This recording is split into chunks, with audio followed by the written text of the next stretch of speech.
Mambo vipi? Mnaona huu mdalasini wangu hapa? Huu ni mdalasini ule niloelezea. Baada ya muda ukikuwa unaanza kukwangua magome, unaendelea kutumia kama mdalasini. Na hapa nina miche ya mdalasini, mliuliza sana. Kwa hiyo tumewazalishia, ipo ya kutosha in case unahitaji, tuko kwa ajili ya kukuhudumia. Unauona huu hapa?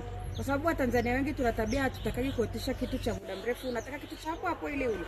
Kuna generation, kuna kizazi umezaa, umeleta duniani, unatakiwa ukiache vizuri. Kwa hiyo tujifunze kuotesha mti. Kama huu hapa nimeotesha 2022 mwezi wa 7. Lakini yaona sasa hivi umeshakuwa vizuri. Umeshaanza kunizalia matunda. Kwa hiyo na wewe njoo nani uliotesha ukiwa mche mdogo kama huu hapa, tena mdogo zaidi hapa.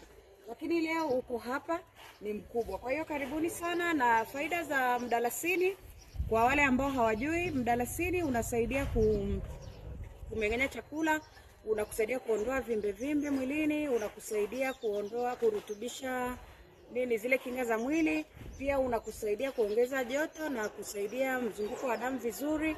Inasaidia pia, ina mambo mengi mdalasini. Kwa hiyo karibuni sana. Tuna mche kama huu utaupata kwa shilingi 5,000 tu. 5,000 tu. Wai ukiendelea kuchelewa ikiisha, sina mingi sana na kama pisi kama 20 hivi. Kwa hiyo ni kuwai kwako ndio kupata. Na pia kwenye lile kapu la mama, watu wengi mmeuliza, wengine wananiambia mimi nina rosemary tayari, mimi nina mint tayari. Kama kuna chochote ambacho kipo kwenye lile kapu la mama na ukihitaji unaniambia, alafu unaniambia tuongeze nini kwenye kapu la mama.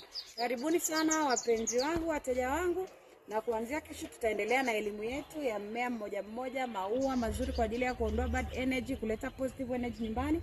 Na wakaribisha. Love you, peace and love. Bye.